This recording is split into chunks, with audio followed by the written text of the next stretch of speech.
Bom dia, bom dia, bom dia! Bem-vindos ao dia 23 do livro Uma Vida com Propósitos. E até aqui o Senhor tem nos ajudado. Amém? Se é a primeira vez que você está assistindo esse vídeo e você está assistindo no YouTube, então clique aqui, se inscreva no canal e ativa o sininho aí, tá bem?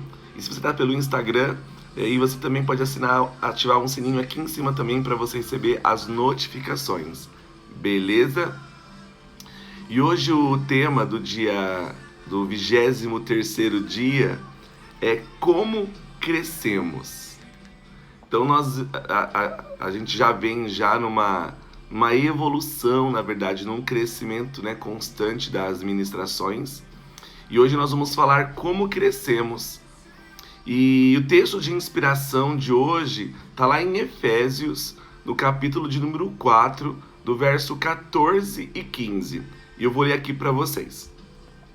O propósito disposto para nós não é que continuemos como crianças.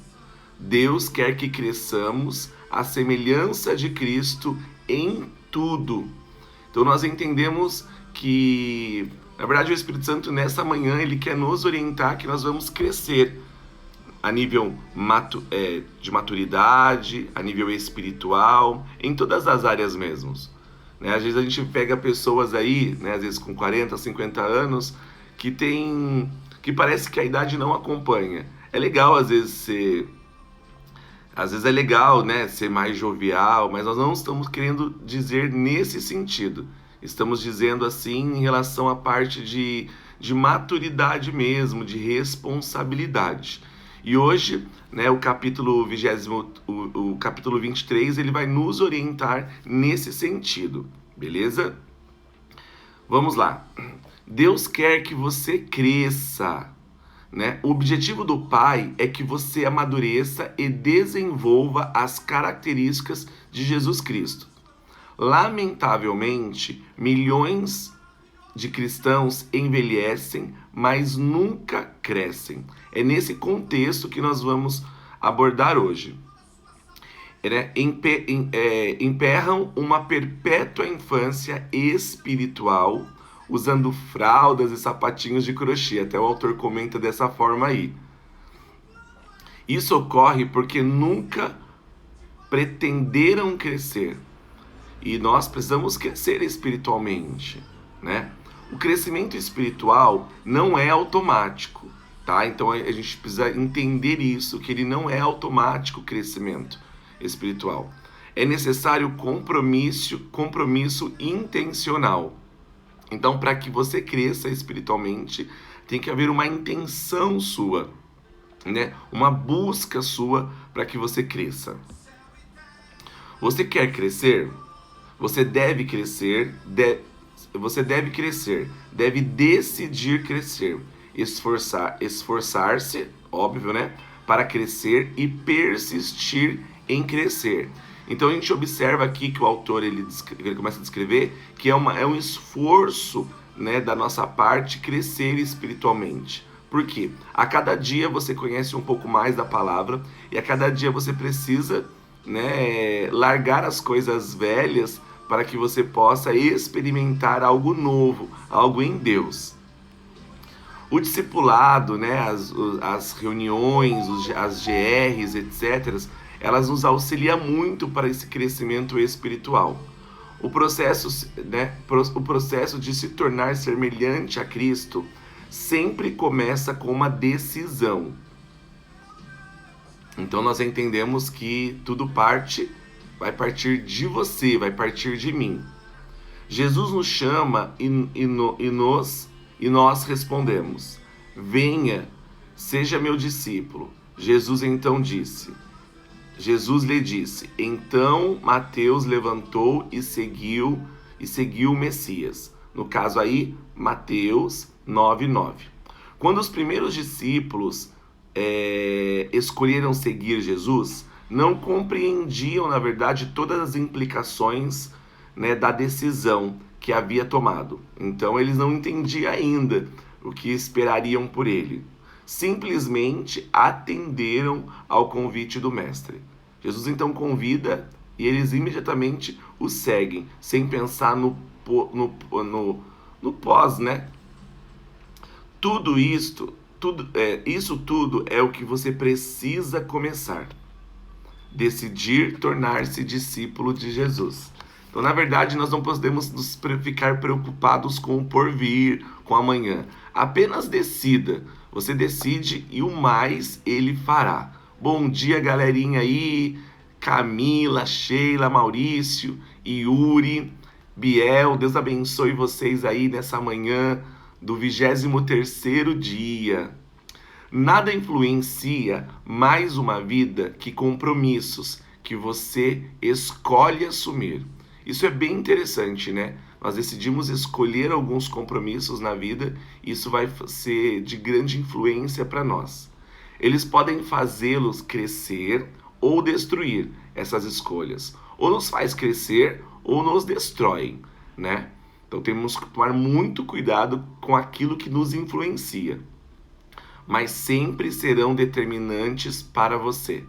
Então nós compreendemos que nós sempre faremos as escolhas. Se elas serão boas ou ruins, vai depender única e exclusivamente de você e de mim. Vamos lá. Diga-me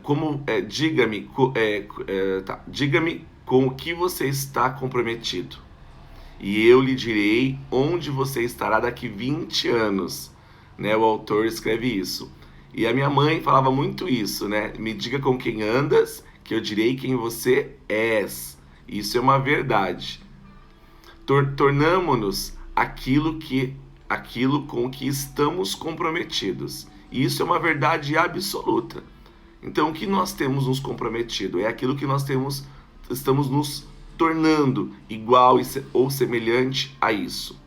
Esse é o estágio, e nesse estágio de comprometimento, que a maioria das pessoas perdem o propósito de Deus para a sua vida, né? É bem complexo isso aí mesmo. Eu não grifei aqui, mas eu acho interessante te dar uma lida sobre isso, sobre esse estágio de comprometimento. Diz assim: muitos têm medo de se comprometer com qualquer coisa e simplesmente fica vagando por aí. E é verdade isso. Medo de compromisso, medo de responsabilidades. Outros assumem compromissos apenas superficiais. Com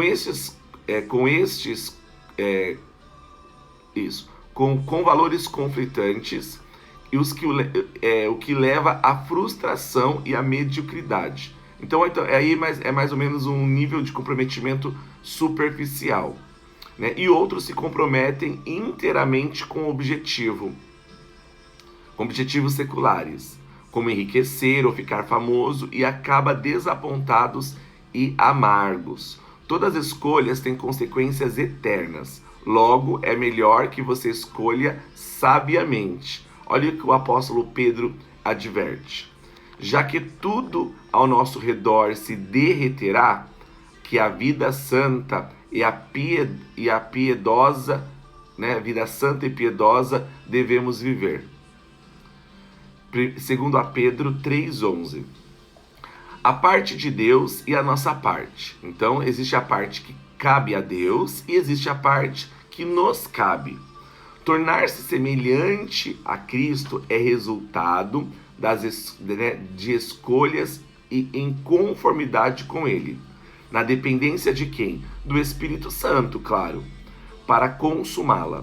Uma vez que tenha decidido seriamente se tornar semelhante a Cristo, você deve começar a agir de maneira diferente. Então, já que eu e você optamos por viver, né, se tornar semelhante a Cristo, temos que ter alguns comportamentos diferentes, agir diferente. Precisará se livrar de alguns procedimentos antigos, desenvolver novos hábitos, né, e intencionalmente mudar o modo de pensar. Já abordamos sobre isso, né? Olha o que a Bíblia diz. Ponham em ação a salvação de vocês com temor e tremor, pois é Deus que efetua em vocês tanto o querer, né, tanto o realizar, de acordo com a boa vontade dele. Filipenses 2:12. Vai até o 13 também. Este versículo ele mostra duas partes de crescimento espiritual, né? Vamos lá. Pôr em ação e efetuar. Ação e efetuar. A primeira é a nossa responsabilidade, né? Pôr em ação. E a segunda é o papel de Deus, que é ele que efetua o crescimento. O crescimento espiritual, ele é um esforço, né? Uma cooperação entre você e o Espírito Santo. Então é um comum acordo aí entre nós e o Espírito Santo. O Espírito de Deus trabalha conosco, não apenas em nós. Ele trabalha junto conosco. Quando sua mente é posta em ação para resolver um quebra-cabeça, você já possui todas as peças. Eu achei bem interessante isso. Então, quando é proposto uma ação de nós montarmos um quebra-cabeça, todas as peças já nos são dadas, já nos foram entregues. A nossa tarefa única e exclusiva é apenas juntá-las, correto? Vamos lá. Fazendeiros agem sobre a terra para obter terra, mas para desenvolver, vamos lá. Fazendeiros agem sobre a terra, não para obter terra, mas para desenvolver o que já possuem. Deus deu a você uma nova vida e agora é responsabilidade sua desenvolvê-la com temor e tremor. Isso significa levar seu crescimento espiritual a sério. Então nós precisamos entender e compreender isso, que é uma responsabilidade nossa, que é a nossa maturidade, né? Não apenas, vamos dizer aqui, o livro fala da parte espiritual, mas em todas as áreas mesmo, no relacionamento profissional, na vida acadêmica, precisamos crescer, né? Ter novos comportamentos, mudar a nossa conduta. Isso é muito importante. É tão gostoso falar com pessoas maduras. O que eu quero dizer não é que nós temos que ficar chatos, sabe assim, né? A gente pode brincar, né? Pode se divertir, isso não tem nada a ver uma coisa com outra. Estamos falando de coisas sérias da vida, né? Coisas que são muito importantes e de grande relevância para nós. Vamos lá. Reprogramando o piloto automático. Para mudar de vida, você deve mudar o modo de pensar.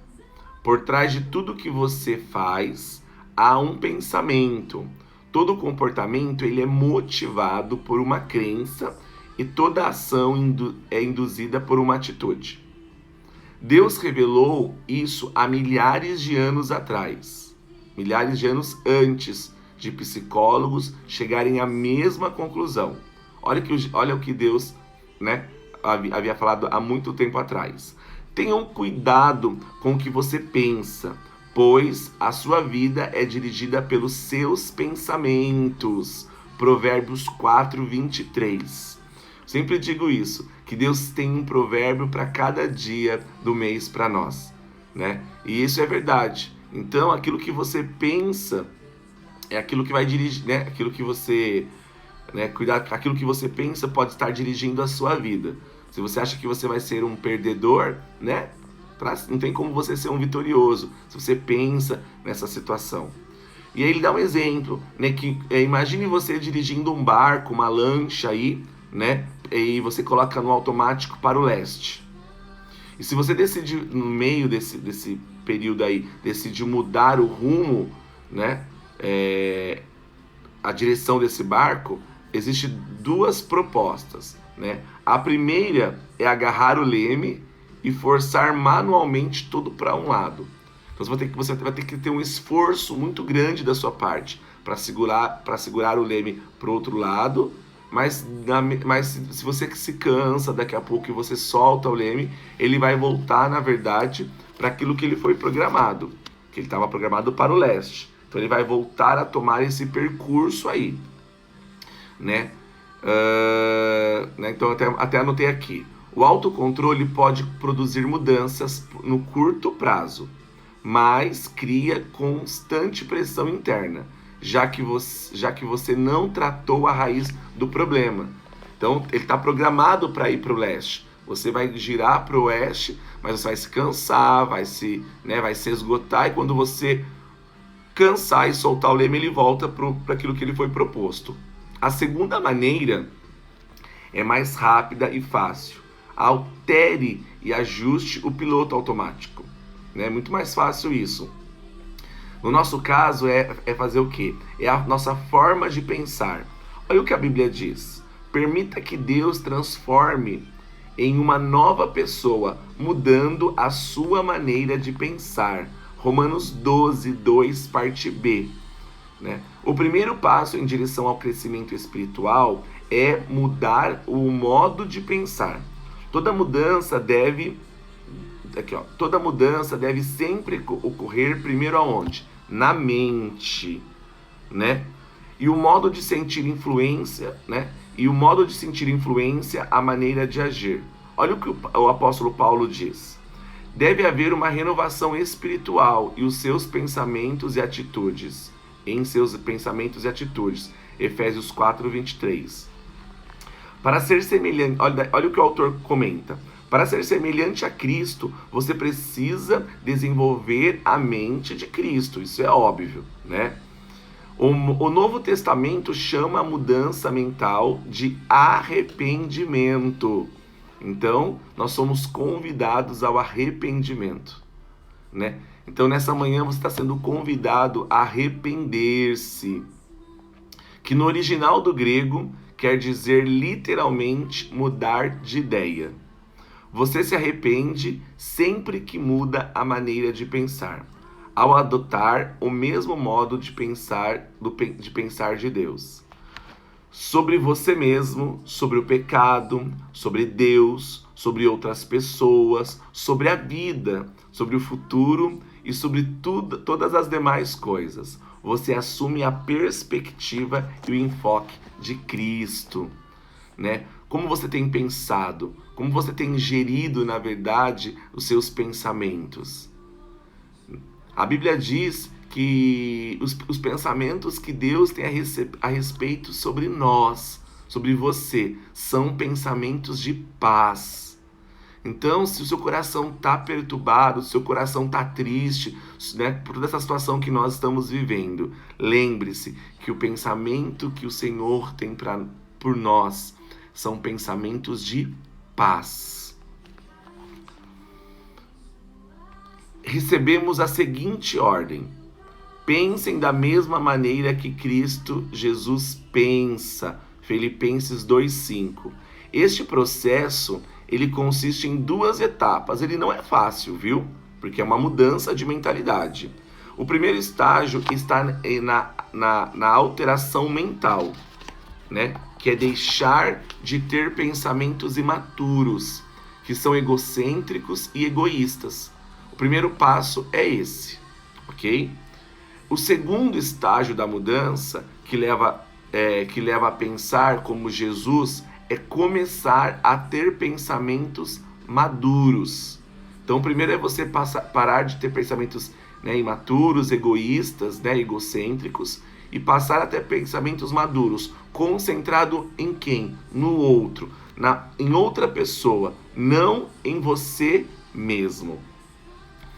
Aqui diz assim: em seu notório capítulo sobre o verdadeiro amor, Paulo conclui que pensar nos outros é a marca da maturidade. Lindo isso, Aqui, ó.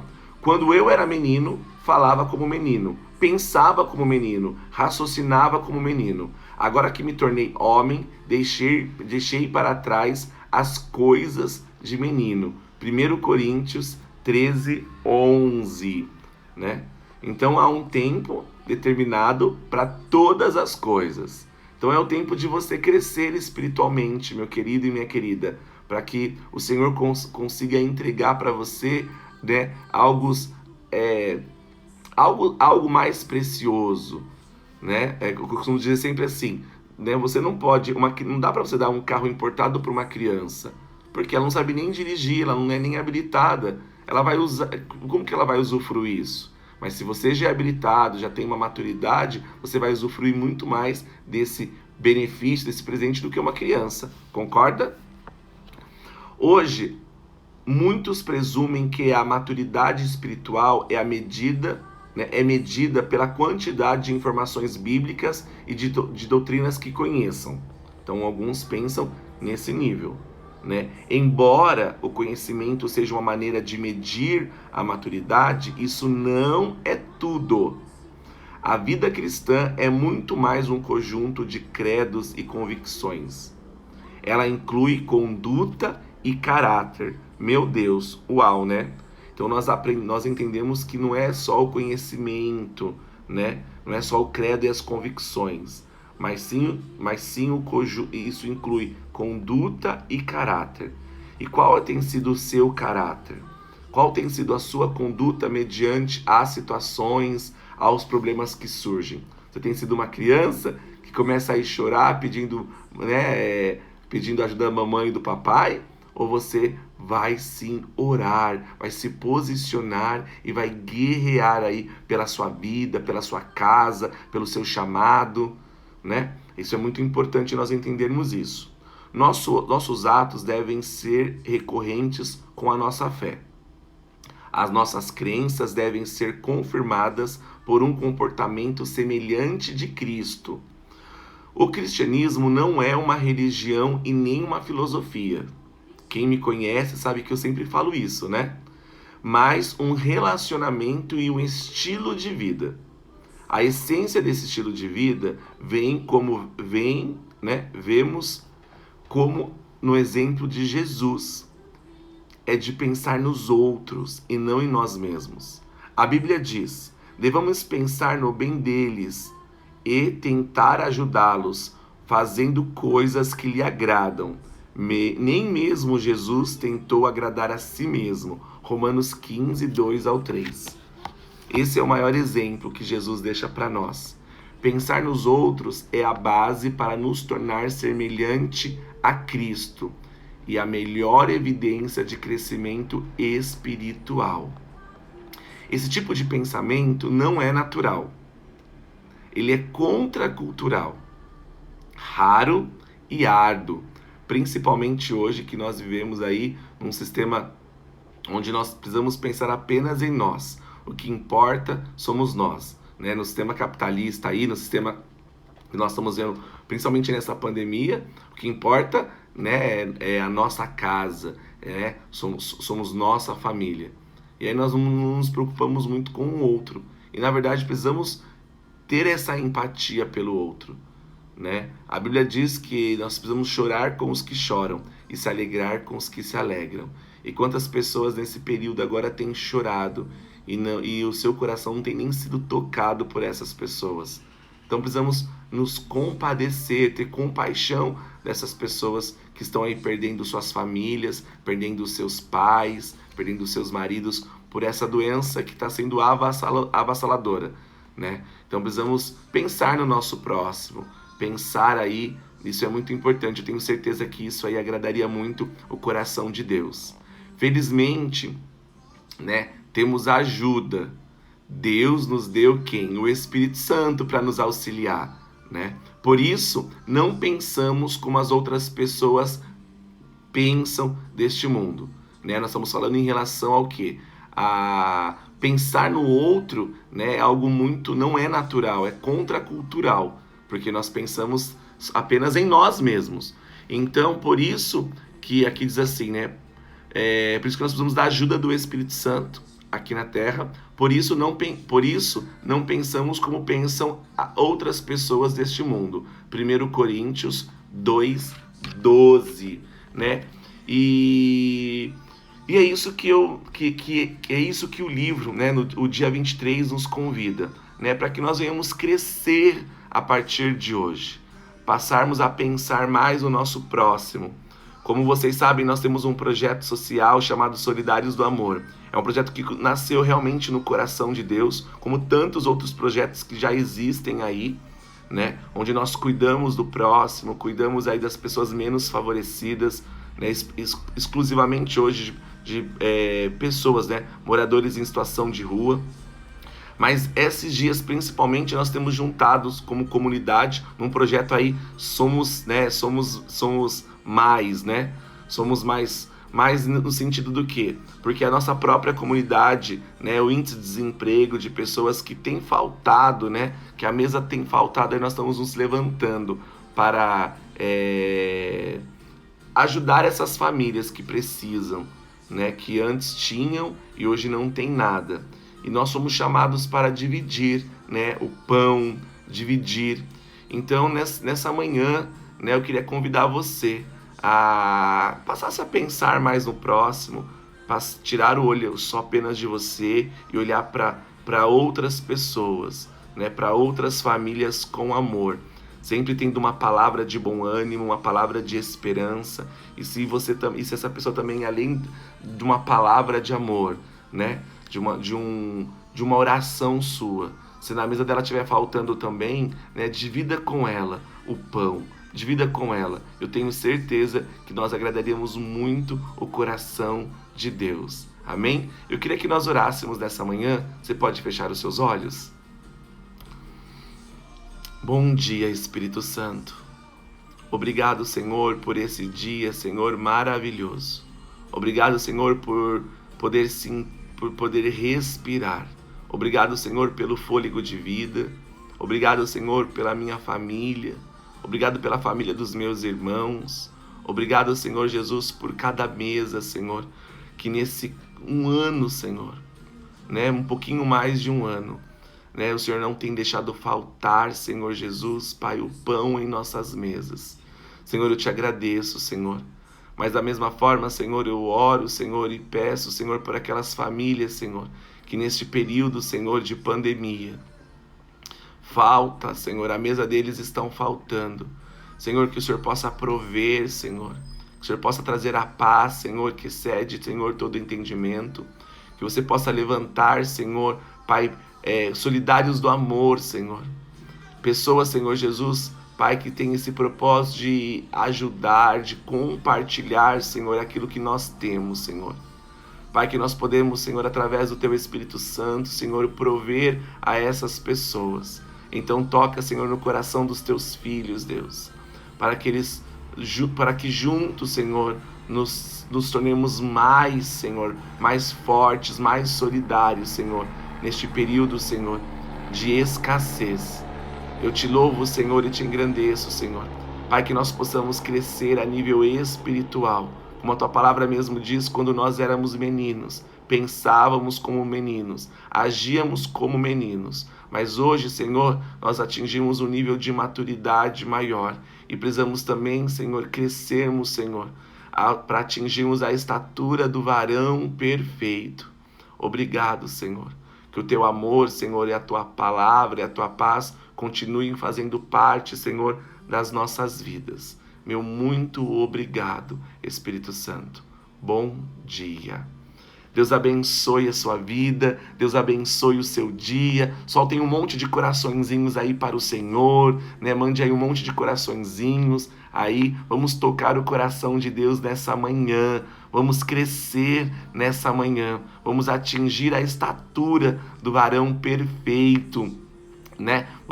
Não vamos agir mais como crianças mimadas, mas vamos agir como homens e mulheres maduros, que é assim que Deus espera de nós. Amém? Um bom dia para vocês. Eu quero dizer para vocês que eu amo vocês e ainda devo amor. Até amanhã. Tchau, tchau. Bom dia, Juraci. Fica com Deus, minha linda. Te amo.